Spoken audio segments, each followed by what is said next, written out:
Shalom warga kerajaan. How to become a kingdom influencer. Pada minggu yang lalu saya ulangi sedikit, berbicara tentang seorang wanita Samaria yang ditemui Tuhan Yesus di sebuah yaitu sumur. Dan bagaimana dia menjadi consumer, menjadi distributor. Daripada dia mencari air yang bisa yaitu menyegarkan hidupnya, memberikan hidup kekal, dia ketemu dengan Kristus. Apabila engkau tahu siapa yang bicara kepadamu, engkau meminta kepadanya, dia akan memberikan kepadamu, yaitu air kehidupan itu. Saudara, 6 tahun kemudian, saudaraku, sejarah mencatat. Pada saat itu, saudaraku, bagaimana banyak orang dipengaruhi lihat kehidupan perempuan Samaria ini, yang namanya adalah Potini. Dia punya 2 orang putra, Potinus yang dipanggil Victor, dan juga Yoses, dan 5 orang putri. Dia pernah menikah 5 kali, remember? Kemudian pergi ke mana? Saudaraku, ke Kartago. Saya belajar sesuatu. Ketika saya cuma ada di rumah, tidak kemana-mana, nothing happen. Tetapi ketika saya keluar melintasi batas, breakthrough, menerobos, hal-hal yang ajaib terjadi. Pada waktu dia di Kartago, Afrika, putranya yang pertama Victor menjadi tentara Romawi. Tetapi dia bersama putra bernama Yoses, dan 5 putri masih tinggal di Samaria. Kemudian terdengar bahkan sampai Kaisar Nero. Saudara ingat bagaimana kalau seseorang itu cakap dengan pekerjaannya, bahkan dia berdiri di hadapan raja-raja. Pada saat itu, singkat cerita, dia dengan 2 putranya dan juga 5 orang putri pergi menghadap Kaisar Nero. Dan saudara tahu apa yang dihadapi? Yang dihadapi adalah aniaya. Maaf ya, ke-5 putrinya dipotong payudaranya, lalu dikuliti, saudaraku, ya, mati sebagai martir. Dan pada saat itu yang disuruh mengawasi adalah putri Kaisar Nero sendiri, dan justru bertobat, dan namanya adalah Santa Domnina. Saudara, bagaimana kedua putranya? Victor itu disuruh menyangkal Yesus, dia tidak mau dan tentu saja dimartir. Tetapi pada waktu Potini dihadapkan kepada Kaisar Nero, dia berkata, mataku dibuat buta, matanya dibutakan, tetapi Allahku hidup dan melihat. Daripada kamu menyembah berhala yang buta. Saudaraku, dia mati sebagai martir. Dan karena itu dia dan 2 putra bersama 5 putri, dan ada seorang pejabat kerajaan Romawi bernama Sebastian, saudaraku, yang juga bertobat melihat janji Tuhan, pertolongan Tuhan atas keluarga mereka.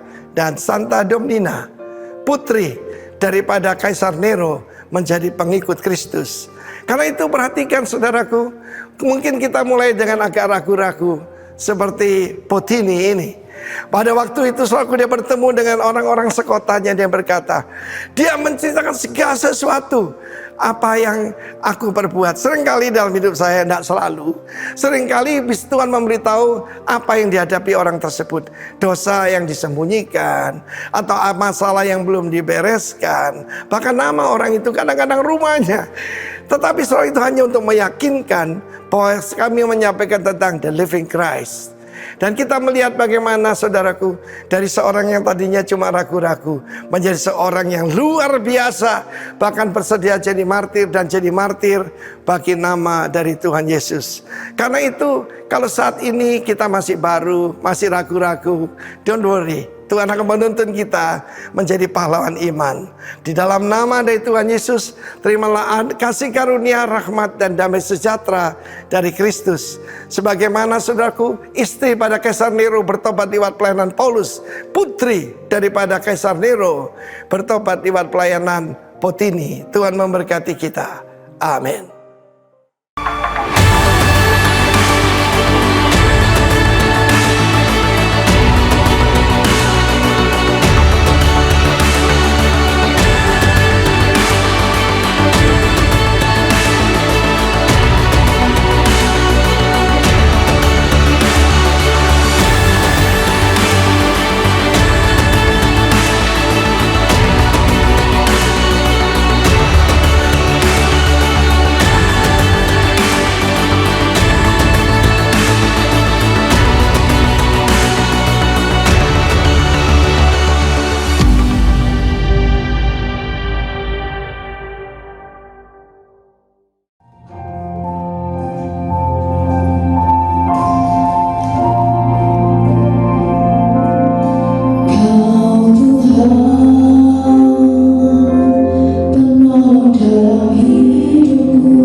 Sungguh angka baiknya dan indahnya apabila saudara-saudara diam bersama dengan rukun. Seperti minyak yang baik di atas kepala meleleh ke janggut, yang meleleh ke janggut Harun dan ke leher jubahnya.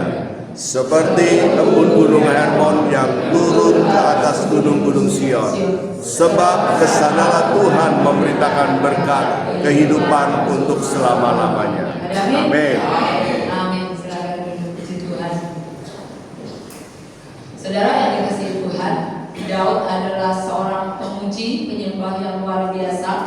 Bahkan pasalnya di dalam Mazmur itu adalah 150 ya, paling banyak ya, luar biasa. Dan dia adalah seorang anak Tuhan, seorang raja yang sangat dikasihi oleh Tuhan Yesus. Dan kita juga bersyukur bahwa kita di tempat ini juga sangat dikasihi oleh Tuhan Yesus. Amin. Bukan berarti ketika kita menghadapi masalah yang tidak baik, Tuhan tidak mengasihi kita. Daud juga mengalami masalah-masalah yang banyak tidak baik dalam kehidupannya.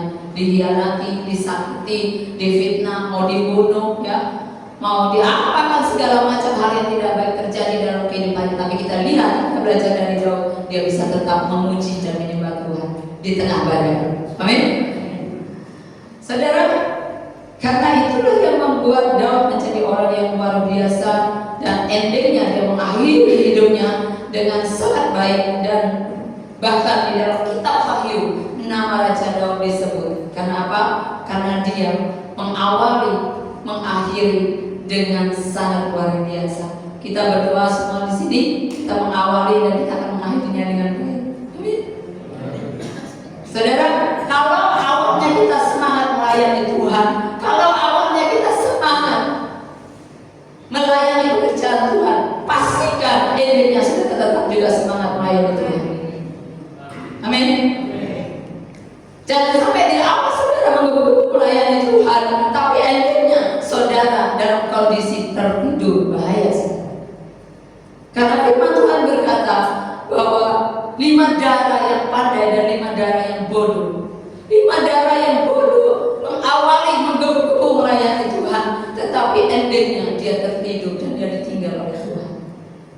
Dan saya berdoa supaya seluruh jemaat di sini yang awalnya melayani Tuhan dengan luar biasa, saya berdoa di tahun 2024 ini saudara juga kembali melayani Tuhan dengan luar biasa.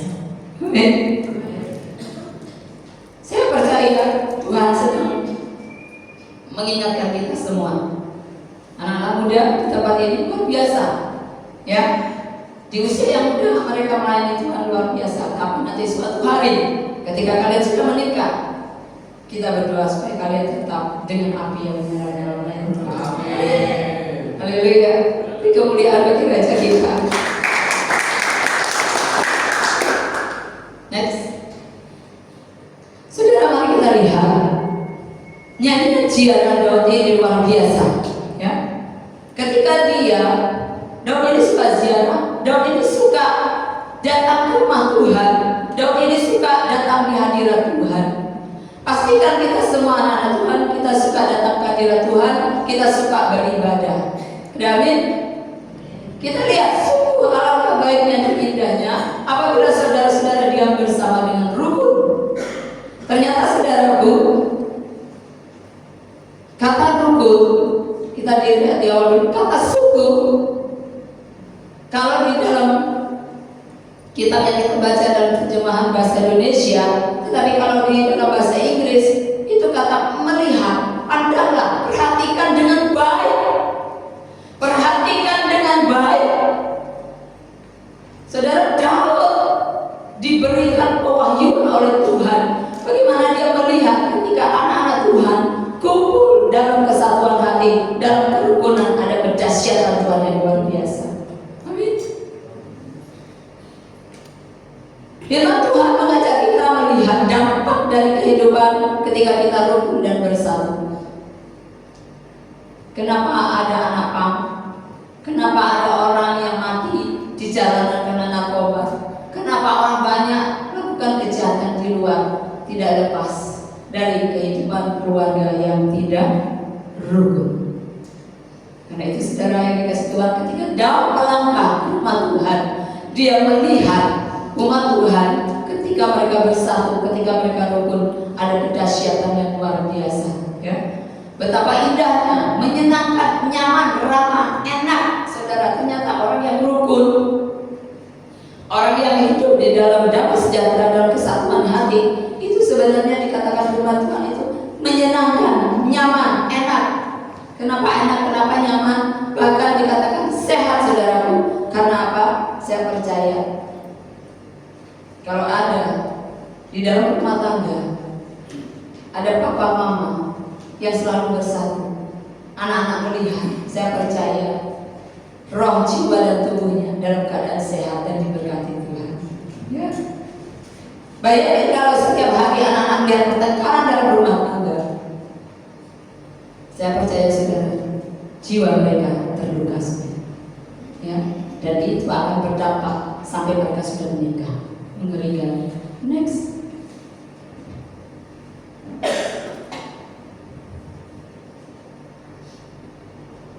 Di ayat 2, Daud menyinggung tentang minyak. Saudara, ternyata Daud melihat bahwa ketika anak-anak Tuhan itu bersatu hidup rukun, dia melihat seperti minyak di kepala Harun. Kita baca bersama-sama Keluaran 29 ayat 7 sampai 9, 3, 2, 1.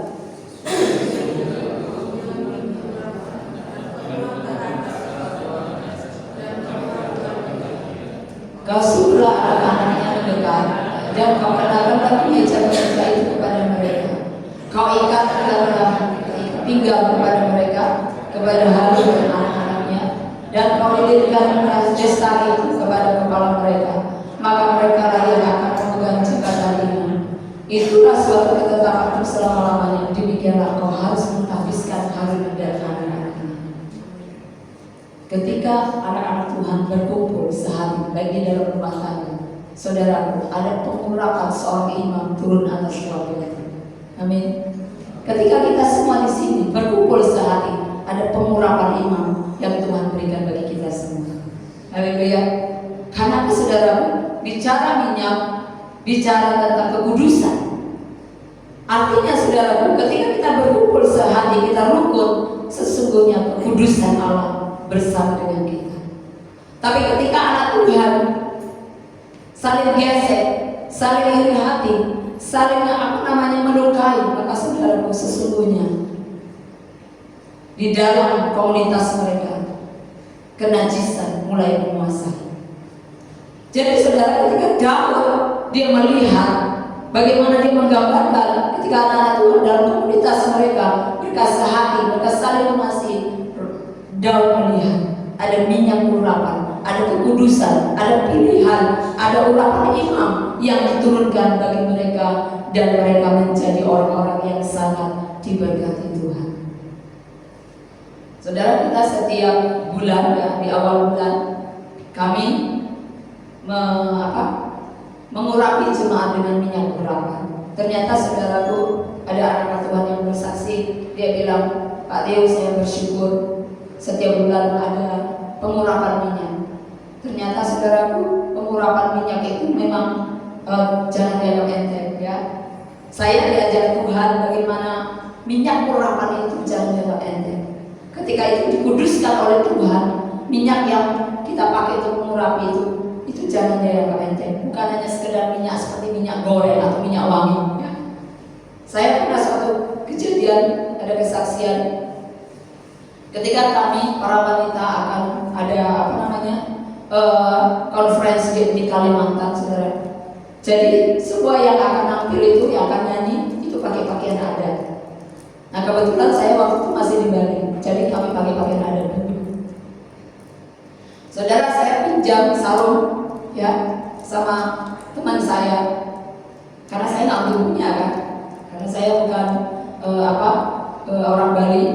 Jadi saya nggak punya, jadi saya pinjam dan dia kasih pinjam saudara. Saudara tahu, ketika sarung yang saya pinjam itu saya taruh di kamar karena mau dipakai berangkat ke Kalimantan. Apa yang terjadi saudara? Di tengah malam itu atmosfer di dalam kamar itu gak enak sekali. Gak enak sekali. Saya bingung, saya gelisah, tidur gak bisa. Ada apa ya Roh Kudus? Kenapa ya? Kok gak enak? Kok saya gak bisa tidur? Kok gak enak sekali suasananya? Tiba-tiba Roh Kudus memberitahu, urapi sarung itu. Sarung gak saudara? Urapi. Hah? Saya berpikir, masa sih? Ini benar gak suara Roh Kudus? Ini benar gak ya? Tapi saudara, dorongan itu kuat sekali. Akhirnya saya mengurapi, saya ambil minyak urapan, saya urapi. Ketika saya urapi dan saya kembali mau tidur, sudah semuanya berbeda dan saya bisa tidur nyenyak. Singkat cerita saudara, ketika kami berangkat, kami nampil dan saya pulang, saya pikirkan sarung itu kalau habis dipakai kan harus dicuci, untuk dikembalikan kita harus cuci, ya kan? Saudara tahu apa yang terjadi? Saya tanya dia, ini sarungmu ya? Karena dia kan orang Bali, tapi dia sudah percaya Tuhan Yesus. Bukan, ini bukan milik saya. Ini saya pinjam dari keluarga saya. Oh iya, keluarganya Kristen, enggak? Masih Hindu. Saudara, apa yang terjadi? Saya baru mengerti, Tuhan langsung singkapkan. Mereka biasa kalau beribadah kan pakai sarung. Dan biasanya itu sudah mereka pasti begini, ya kan? Jadi saudara yang dikasih Tuhan, saya pun mengerti kenapa sarung itu ketika masuk di dalam kamar saya itu tidak enak sekali. Karena ada, ya. Jadi saudara yang dikasih Tuhan, saya melihat minyak urapan itu tidak main-main ya. Dan yang terakhir, saya diajak Tuhan di sini. Bagaimana waktu hari Sabtu ketika kami selesai doa puasa, ini tempat sudah bersih, semua sudah bersih. Roh Kudus itu sebenarnya dari pagi sudah bilang, urapi tempat ini, urapi pintu gerbang itu. Saya tidak mau mengeraskan hati. Masa sih? Saya tunda maksudnya, karena saya lagi sibuk. Selesai doa puasa itu, lagi Roh Kudus dorong, cepat urapi. Saya mengeraskan hati. Apa yang terjadi saudara? Cuaca yang begitu cerah, cuaca yang seperti saat ini cerah banget, nggak ada hujan, nggak ada kelihatan ada mendung, ada awan apa, nggak ada. Dalam sekejap mata saudara, tiba-tiba angin kencang seperti kayak angin puting beliung datang, dan apa yang terjadi? Hujan deras. Dan ketika saya tidak taat, akhirnya saya menanggung akibatnya. Pintu gerbang yang saudara masuk itu bisa lepas saudara. Bayangin, itu besi loh, berat. Itu bisa lepas. Dan kamar ruang anak itu yang biasa dipakai untuk anak Rocky jebol. Jadi air hujan itu masuk ke dalam kamar. Di situ ada kasur-kasurnya. Dari situ saya belajar bahwa kita nggak boleh meremehkan minyak urapan. Haleluya. Ketika Roh Kudus suruh kita mengurapi, taat saja.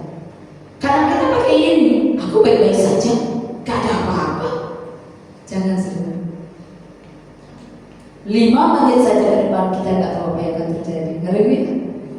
Karena itu saudaraku, sangat penting untuk kita taat kepada Tuhan. Dan minyak urapan ini, Raja Daud menggambarkan bagaimana komunitas yang hidup rukun bersatu, saudara-saudara seiman yang hidup rukun bersatu.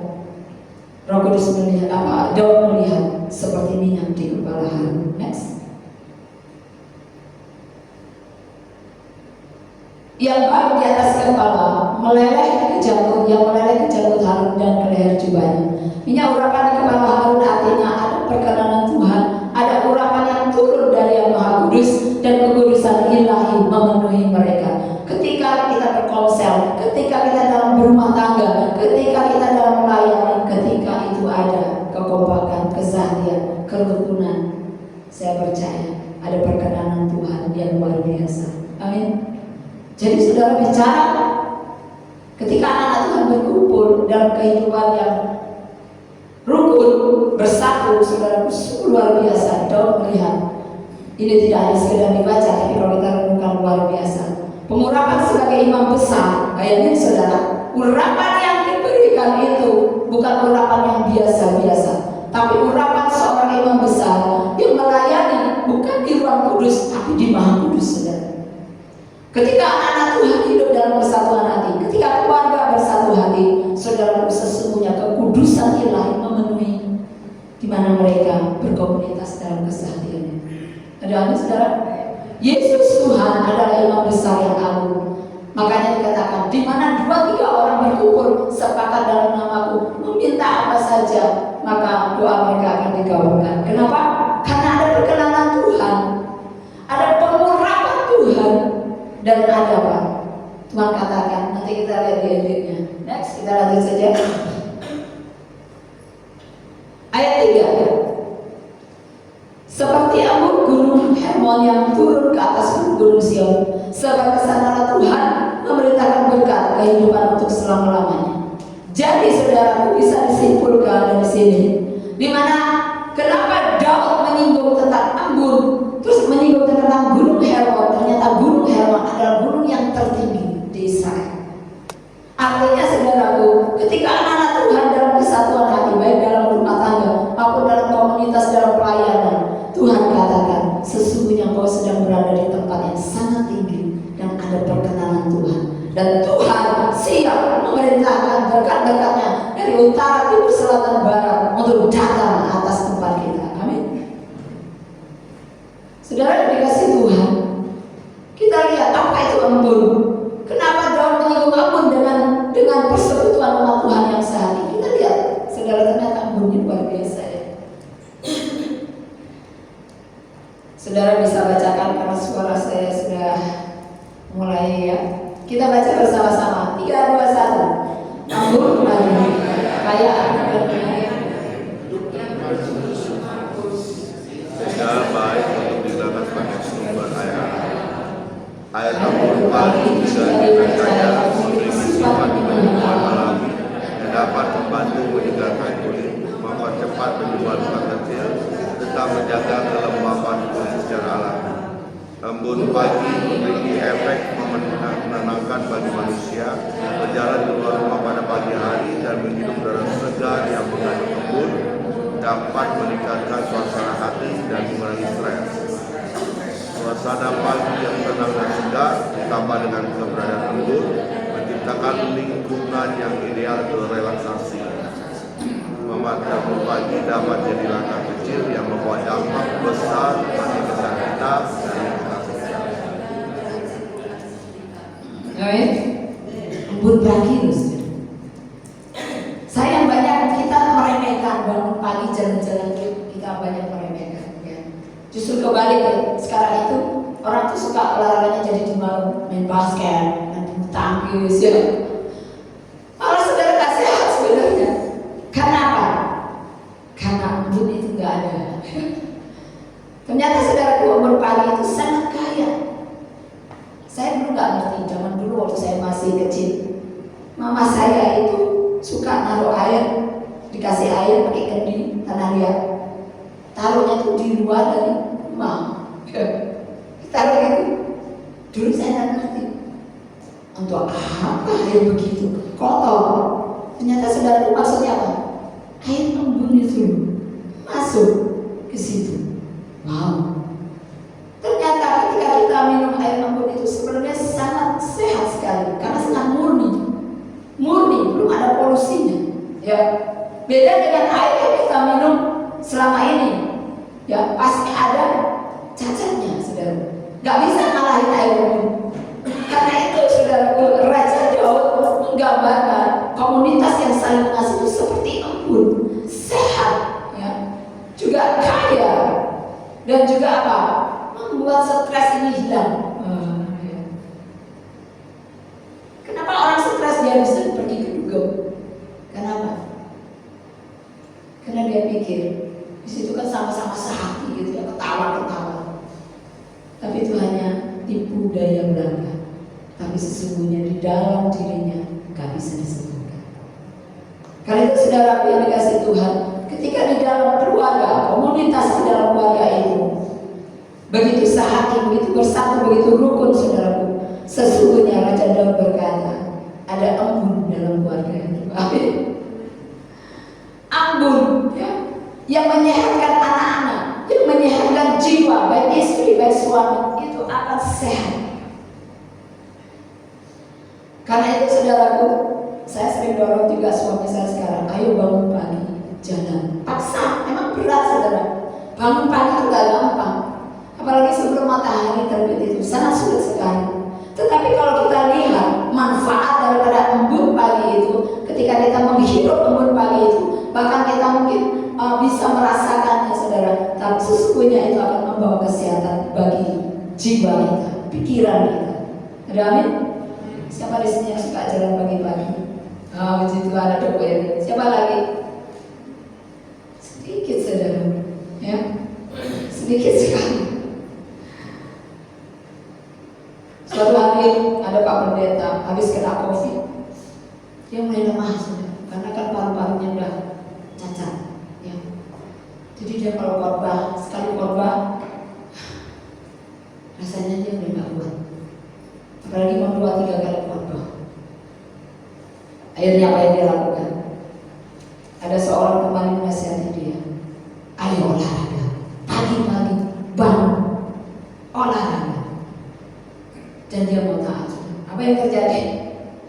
Kalau dia sekarang mau khotbah 5 kali, dia tetap kuat. Amin.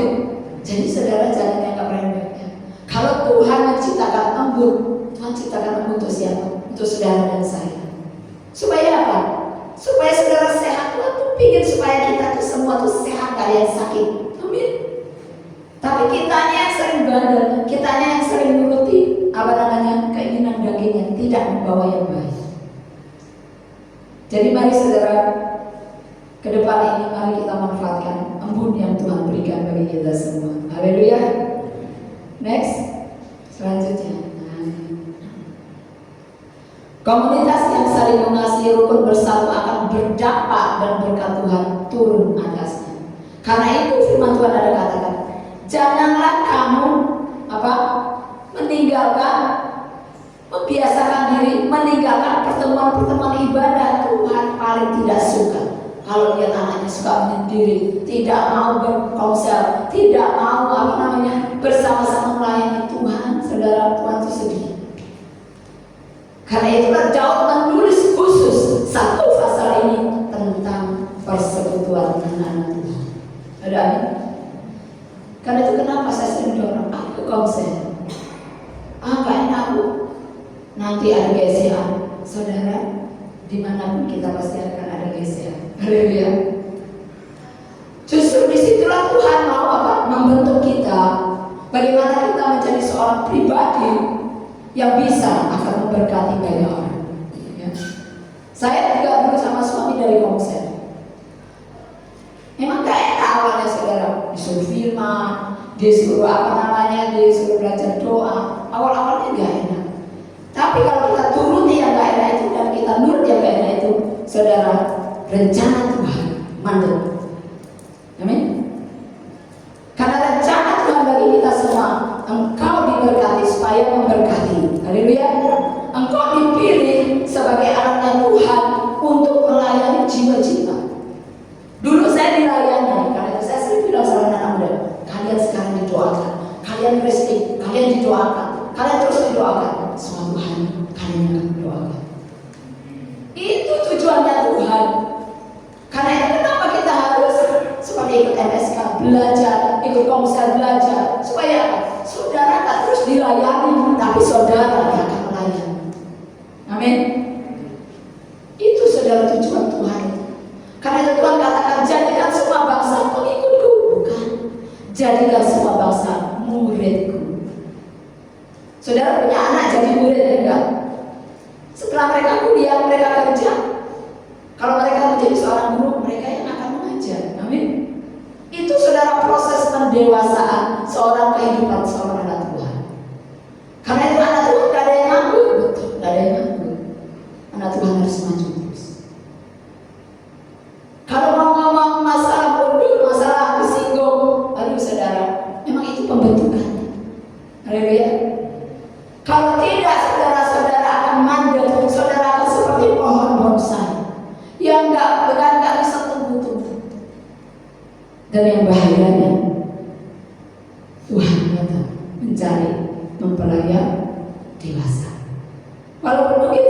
umurnya masih di bawah 20. Tetapi ketika pertumbuhan rohaninya melewati proses di apapun ya, dia tetap maju dan dia dibentuk dan dia menjadi sempurna. Maka dia menjadi seorang mempelai yang dewasa. Amin. Beda kalau kita sudah bertahun-tahun, 30 tahun jadi anak Tuhan, tapi kita masih tetap duduk manis, kita belum melakukan apa-apa, saudara. Mari supaya saudara sadar bahwa Tuhan mengasihi kita semua. Tuhan gak ingin anaknya gak bertumbuh, Tuhan ingin semua anak-anaknya bertumbuh. Haleluya. Kalau saya tidak taat mengikuti proses, saya tidak akan berdiri di sini.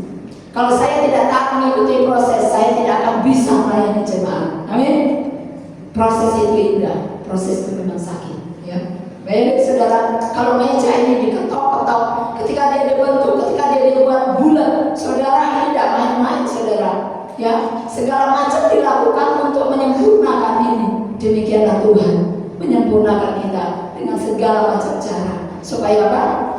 Endingnya indah. Endingnya tujuan Tuhan tercipta. Endingnya tujuan Tuhan menjadi nyata. Amin. Karena itu saya kalau bertemu dengan jemaat pasti saya dorong, ayo melayani. Kenapa? Karena itu perintah Tuhan. Amin. Ya, yes. Kita mau selesai.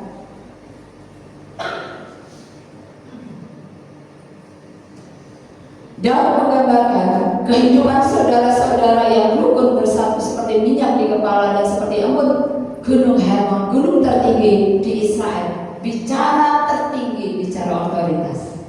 Kenapa Daud menunjuk gunung Hermon? Karena Hermon adalah gunung yang tertinggi. Kenapa Daud menyinggung minyak di kepala Harun? Kepala Harun itu adalah imam tertinggi. Kepala adalah posisi yang paling tinggi. Artinya saudara apa?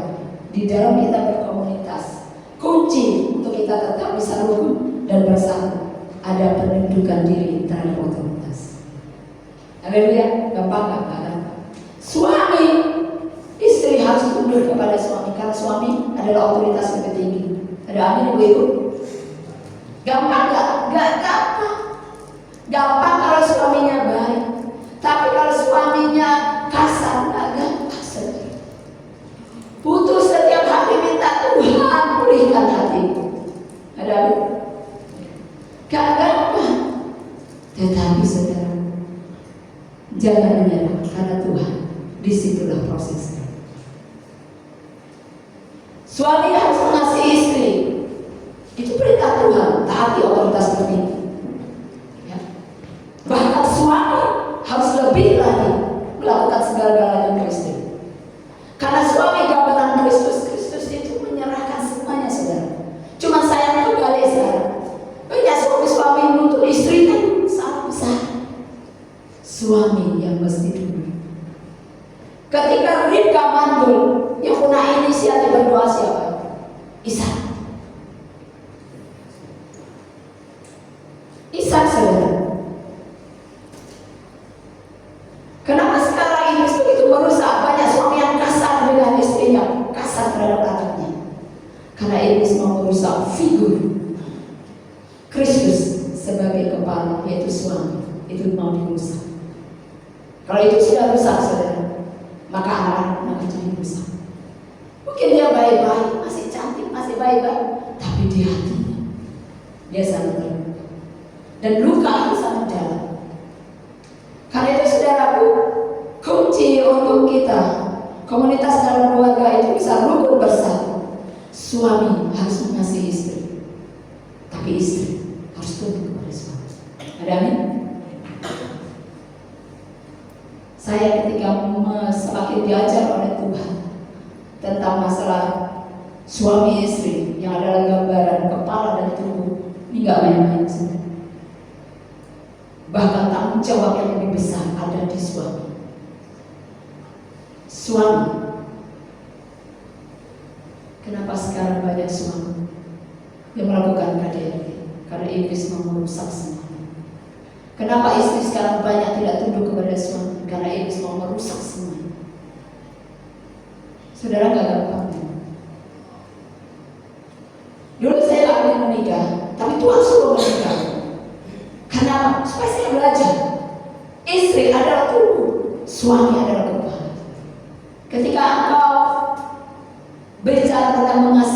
Yesus nyanyi di sini. Tapi kalau kau tidak tunduk dengan suami, bohong, berdosa. Amin. Tapi kalau suami di sini sebagai pemimpin kasar dengan istrinya, bohong, sama saja. Sama. Jadi dari situ saya belajar, Tuhan terima kasih. Tuhan kasih saya pengertian. Kenapa aku harus menikah supaya kau mengerti hubungan Kristus dengan jemaatnya. Kristus yang adalah gambaran daripada suami, dan jemaat tubuhnya adalah gambaran daripada seorang wanita, istrinya. Haleluya. Saudara, kalau kita mengerti ini, saya percaya Tuhan akan menyatakan berkat-Nya kepada kita semua. Kenapa berkat terhalang? Karena terlalu banyak terjadi perpecahan. Tidak ada kerukunan. Gereja-gereja begitu banyak juga terpecah-pecah. Tidak ada kerukunan. Keluarga-keluarga lebih banyak sekarang, angka perceraian itu nggak semakin turun, semakin naik terus. Kenapa? Memang mau dirusak semuanya, saudara. Karena itu Tuhan katakan, kalau aku tidak cepat datang, saudara nggak akan ada yang bisa bertahan. Berdoalah kepada Tuhan Yesus agar Tuhan Yesus segera datang dan menjemput kita, mempelajari kasih-Nya. Amin. Mari kita bangkit berdiri.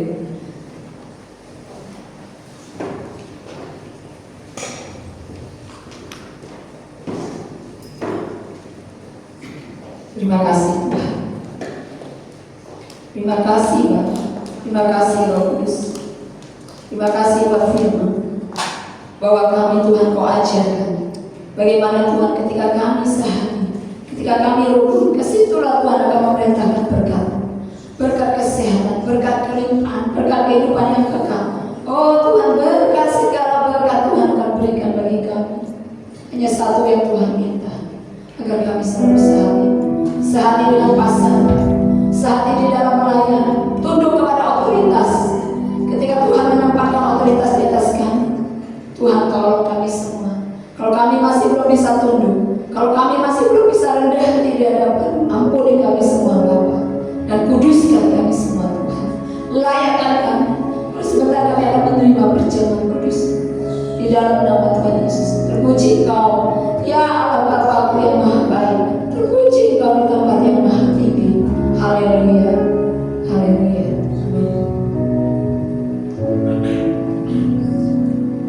Yesus, Yesus, Yesus, sikaplah, sikaplah, Yesus, Yesus, Yesus, kami mau panggil nama-Mu.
Di rumah biasakan mengurapi anak-anak, ya, mengurapi.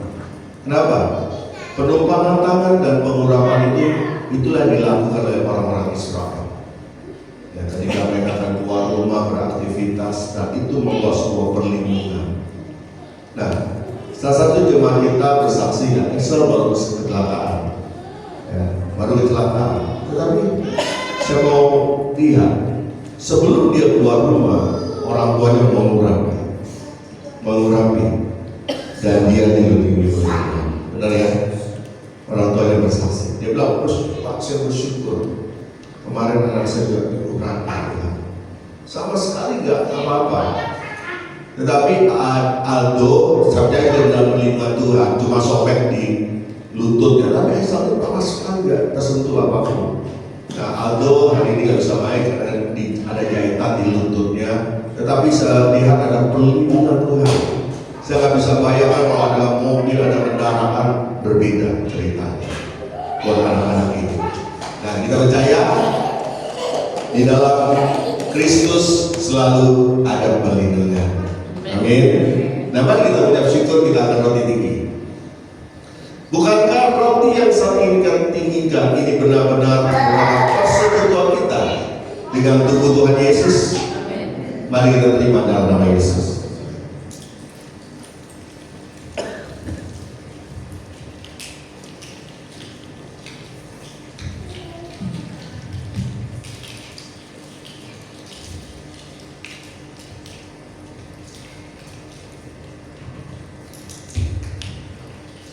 Darahnya sudah dicurahkan, mematahkan setiap kutuk, apapun sakit penyakit. Dan percayalah, oleh kuasa darah Tuhan Yesus, engkau sudah disembuhkan, engkau sudah dibenarkan, engkau sudah dibebaskan dari segala kutuk. Bukankah cawan dan sakit tinggi kalian berisi anggur yang di atasnya kita mengucap syukur? Ini benar-benar merupakan persekutuan kita dengan darah Tuhan Yesus. Mari kita terima dalam nama Yesus.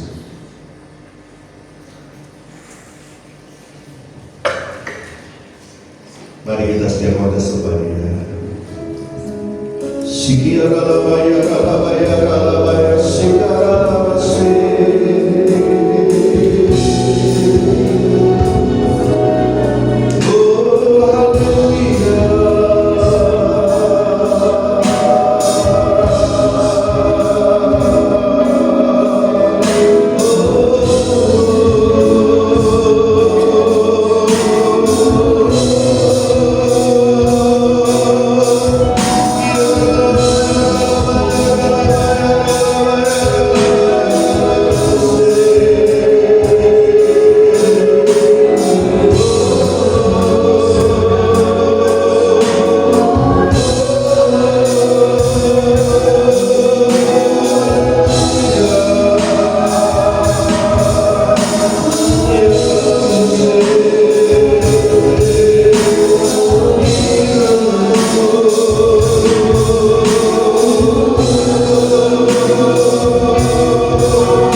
kasih Tuhan untuk firman-Mu dan nyaman kudus yang kami terima pagi hari ini.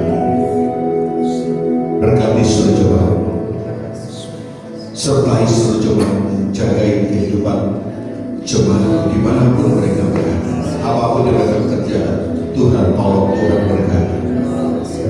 Terima kasih Tuhan, terima kasih, terpujilah nama Tuhan.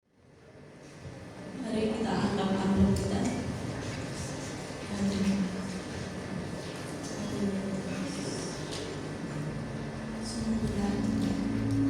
Anugerah kasih sangat cukup berkat. Kami benar-benar bersyukur kepada-Mu ya Allah. Oh Allah yang sangat baik teramat baik. Oh haleluya. Urapi kami lebih lagi Bapa. Beri kami dalam Roh Kudus agar kami terus mampu lebih mengasihi yang lain Bapa. Karena di luar sana banyak jiwa-jiwa yang membutuhkan kasih-Mu ya Bapa. Urapi kami lebih lagi Bapa. Dimanapun kami berada, agar hidup kami memberitakan kebenaran Injil-Mu ya Bapa. Terima kasih. Terima kasih, Tuhan sungguh sangat baik teramat baik. Kami akan membawa taburan kami dengan penuh rasa syukur dan sukacita Bapa. Oh haleluya. Kami percaya saat ini pengurapan-Mu turun untuk memberkati setiap taburan kami ya Bapa. Terima kasih Bapa. Kami akan membawanya dengan penuh hati yang sukacita hanya di dalam satu nama, di dalam nama Tuhan Yesus Kristus. Haleluya. Amin.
Shalom Lover, kita akan mendengarkan info gereja sepekan.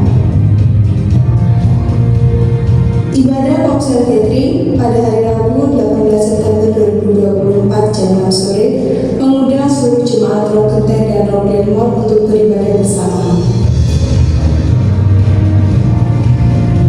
Ibadah doa puasa mingguan setiap hari Jumat pukul 11 siang bertempat di pasir gereja. Doa puasa terbuka untuk seluruh jemaat dan gereja.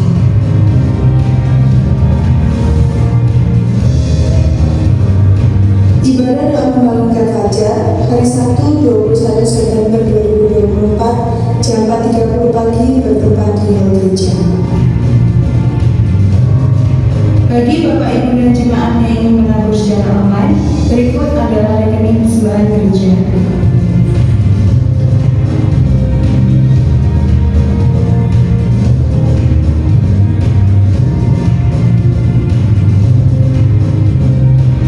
Pembangunan ruang ibadah generasi telah dimulai. Bagi Bapak Ibu jemaat yang ingin menabur untuk pembangunan gedung, dapat melalui rekening pembangunan gereja sebagai berikut: BCA 718-025-9192 atas nama Sandi Gunawan.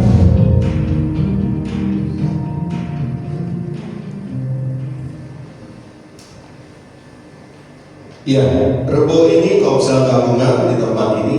Sekarang kita akan ada rapat kecil dengan seluruh panitia Natal. Jadi saya mengundang juga cuma untuk bisa hadir. Kita berterima kasih ya. Dan Komsel kita kali ini sedikit berbeda. Kita dalam Komsel Penara Doa kita hanya memuji, menyembah dan berdoa. Ya. Kenapa kita akan mulai bulan depan ada menara doa yang akan kita mulai di tempat ini. Karena selain pembangunan lobi, di atas ini adalah ada ruang menara doa yang kita bangun. Yaitu kita kerinduan saya dan istri sejak lama. Ada adanya ruang menara doa di mana nanti apakah Tuhan dan juga jemaat bisa berdoa. Silakan nanti mau datang tengah malam apa berdoa, itu kita buka ya. Jadi ada ruang khusus ya, di mana Banyuwangi tidak ada menara doa, Bali ada menara doa, ada beberapa kota itu ada menara doa, dan kita akan mulai ada satu ruangan di mana kita bisa berdoa dengan khusyuk dan kita berdoa secara pribadi dengan Tuhan. Amin. Ya, dukung ya. Ya, biar supaya menara doa ini nanti kalau sudah jadi kita akan pasti berafiliasi dengan jaringan doa nasional yang selama ini kita sudah menjalin hubungan juga dengan lembaga pujian, dan terutama saya akan banyak minta sharing dengan menara doa Kerawang yang sudah berjalan bertahun-tahun. Kebetulan Pak Pendeta Antonius Joseph adalah dosen saya dulu waktu saya kuliah. Dia sudah bilang, wah mantap katanya, kita akan berhubungan nanti. Ya, saya percaya akan ada doa yang besar bagi Banyuwangi yang kita cintai. Amin. Haleluya. Ya, datang hari Rebo jam 6 sore kita berdoa bersama, kita bersyafaat, kita memberkati kota kita. Mari bangun berdiri, kita akan terima berkat Tuhan.